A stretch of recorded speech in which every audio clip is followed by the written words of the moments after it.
Hi folks, I'm Dave Alhoff from Craig Sewing Show, Alhoff Wealth Strategies.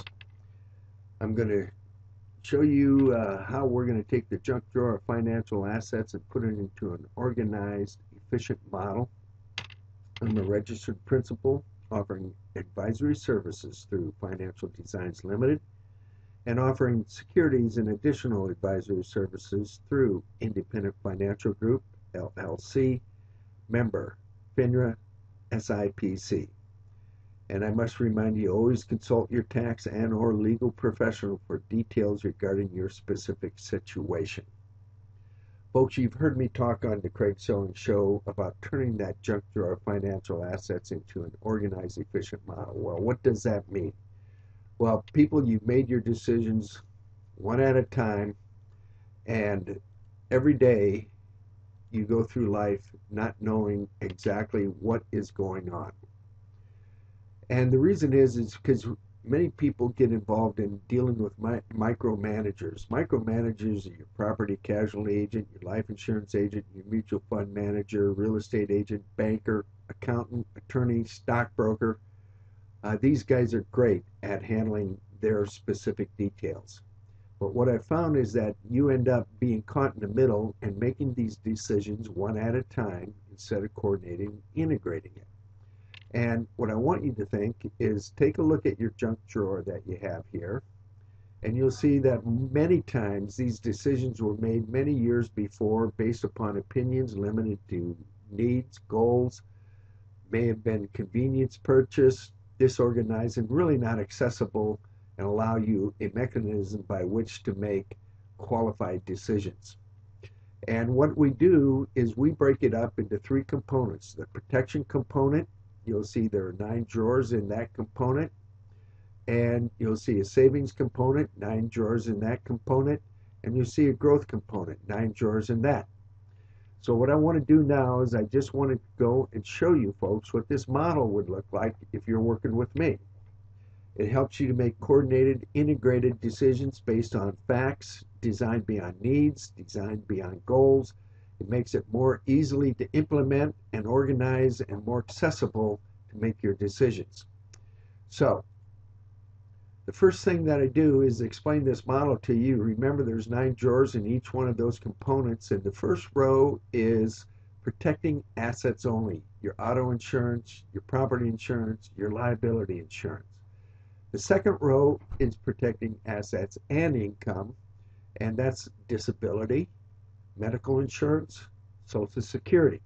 And the third row ends up three-dimensional, protecting assets, income, and life, wills and trusts, ownership arrangements, trust arrangements, and life insurance. In the savings component, you'll see the first row is concerned with safety only, knowing that when you put the money there, it's going to stay there, remain the same without any penalties, taxes, or interest. The second row is safety and yield. We want a little yield with our savings component here. It's still liquid, usable, and controllable by us, and it's still considered to be safe.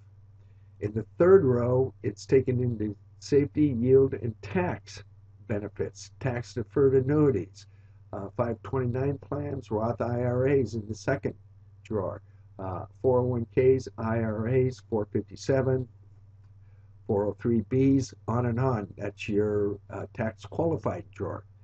When we go to the growth component, our first row is only income earning, government bonds, corporate bonds, muni bonds. Second row is growth and income, preferred stocks, blue chip stocks, and growth securities. And then our third and final row of the growth component is income, growth, and tax benefits. That's collectibles, real estate, and tax shelters. As we proceed left to right, top to bottom throughout both components here, we typically are increasing rate of return, decreasing liquidity, and increasing risk. So this gives us a way to take that junk drawer of financial assets, put it on this model, and with having it on the model, then I can show you what I do next, and that is what we call internal design. We open up those drawers and we go through a discovery process to see what is that doing for you, what's it costing you, and how does it affect all the other drawers there. We want to, in the protection component, maximize protection, eliminate errors and omissions, increase yield in the safety and savings commitment, reduce taxes where possible, protect our assets, and eventually reduce taxes upon distribution. So that's what I call internal design, folks. Putting everything you got, analyzing that drawer, how it relates, coordinated, integrated to each specific decision you made so far. Doesn't mean you got to have something in every one of these drawers. That would be ideal. We would like to have that. External design is this. We take a look and see where's the new money coming in. Your premiums, how are they paid? How much are they? The new money going into your model, then we take a look at the old money you have in here, and we look at it and make it coordination money. Now you start to see why this is named Wealth in Motion. Wealth in Motion is named because we have found that using the velocity money factor, keeping money in motion, will create more money, more benefits, reduce your risk, and many times we can improve on it without asking you to come out of pocket for any additional money. So this coordination money, then the next thing that we do, we take a look at what happens to most people is that with their income after debt and expenses, they don't have new money for the model. Because it doesn't matter what decision you make, folks, there is a wealth transfer that takes place. By working with us on a macroeconomic basis and working with your cash flow, we help you to shrink debt and expenses and help you increase the new money into the model to use toward building wealth, security, and protection. So that's what our goal is, folks, is to show you how to increase your money, increase your benefits, reduce your risk, and do it with no additional out-of-pocket costs. And that's what this PS&G model is all about. That's what this Wealth in Motion is, taking your junk drawer, putting it into the model, and analyzing it. That ends the presentation. Again, folks, what I'm asking you to do is to give me your data, allow me to put this in. There's 3 ways we can get your data into the model. We can sit down and manually put it in face to face. I can send you a questionnaire, which you already have if you receive my retirement kit. You can complete that out, send it to me, and I can put the information into the model. Or you can give me your list of documents, which I have shown on the second page of your financial kit under questionnaire, and you can bring those in. Many people show up with shoe boxes of their statements, and I put it in, make copies of them, give them back to you, or I put it in while you're there, whatever's convenient for you. But what I encourage you to do, this system is going to be a dynamic system for you to take a look. Now, what does it look like when you put your information on that model? So I got a study case here that I use, and it looks something like this, folks. We go to the present position model for this person, and what happens is I take a look, and this is what it looks like. I put your information in here. So you see your premiums going in. You see your premiums going in for medical insurance, your life insurance. You see your savings going into a 529 or Roth IRA. You see your money going into your 401ks. You see your money going into a savings account that's invested in stocks. We got your house here, what it's valued at, and we also have the mortgage over here. The debt window. If you have credit card debts, they would be in there. If you have automobile debts, they would be in there. We wouldn't put it. So this is what it looks like, and this is what I mean, folks, that on one page, I can show you everything you're currently doing with your model. Now look up here on the control panel. You see I can change it, assumptions on the fly. Right now I have nothing in here because what we've got, we're showing ideal. And we can take this year by year through with no eroding factors. This couple, if they had no eroding factors, which is not what is going to be the case, out at age 65, they would have over $3.9 million. $3.9 million down here, folks. Take a look in the lower right-hand corner. So if we don't like that result, then we can go back and re-engineer and check it out and make it more available. So here we got this person, and what I do now, this is an ideal situation, shown them with no eroding factors on it. And it looks something like this.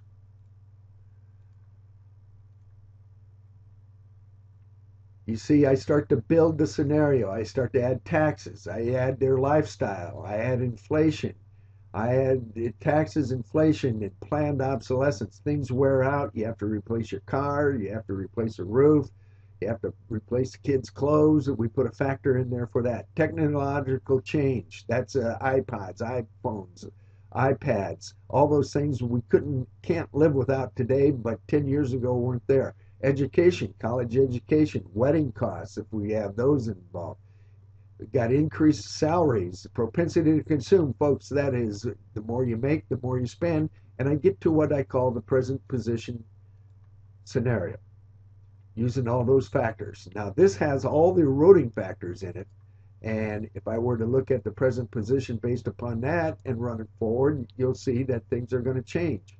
I can go year by year like this, showing you how these things are changing. You'll see the numbers start to change. And if I go out to age 65 with all the present eroding factors in, you'll see instead of having 3.9 million, I got 2.3 million. So how do we organize our situation with all the eroding factors in there to get closer to that ideal situation of 3.9%?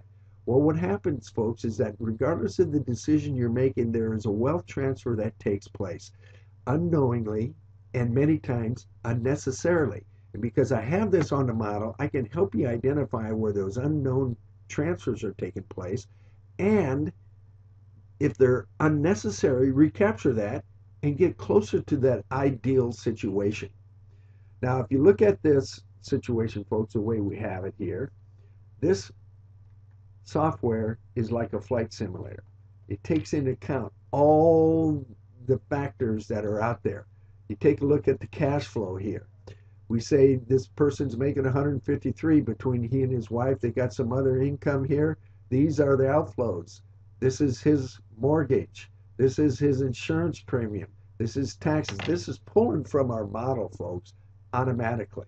If we need to add some things or subtract some things, we can do that by going down to the detailed cash flow analysis, and I can put things in there. Like here's other expenses that are coming down. Planned obsolescence we're putting in there. Things wear out. Nobody puts in those things, yet they exist for us every day. We put in Boston College here for the 2 kids going to college education.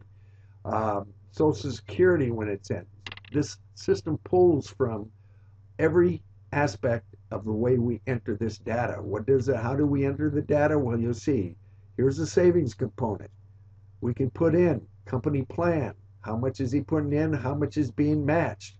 And we can edit that and make other additions to it too. So this is just a concept type of client that I have. We can also put in things like annuities, variable annuities here that they have. And again, the software will pull this in. So this is what it looks like, folks. And you remember that what we did is that I showed you the present position, the way they're doing it now, they would end up with around $2.3 million. We did one move, and if we were to open it and take it to age 65, that'll tell us, did it make an improvement on his position or not? So we look at it, and we'll do the present position and take it out to age 65. Remember, it was $2.3 million. And we take it out to 65. And you see we're up to 3.1 million. That's after one move. So that's how we go about it, folks. You'll be a part of this. For you ladies out there, this visual description showing how this works, using all the money factors that are out there. We can make changes here. We can change these assumptions. We can put taxes in differently. We can put in Whether you're working, whether you're retired, whether you have premature death, disability, or medical hardship, long-term care situation. We can work the same thing, but use the spouse's situation on it.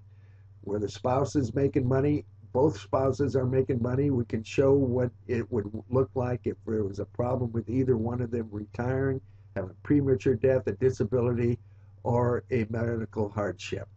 So, folks, this is why I encourage you to take a look at this, because it's an interactive process for you that takes into account all the money factors that are out there. I would encourage you to complete the data, the confidential data questionnaire, and to make an appointment with me to go over your model and see how it's going to work for you. I want to thank you for attending. And again, uh, it's about getting started early. You'll have much more opportunities, much more flexibility, and more options the sooner you get started. So thank you for attending and reviewing this. I appreciate it. Give me a call at 858-597-9877 or go to www.elhoff.com. Take the retirement challenge. Uh, Check out the 13 white papers on eliminating losing financial strategies, or check out the videos that are there, folks, that teach you how to think a layer deeper about your money. Thank you.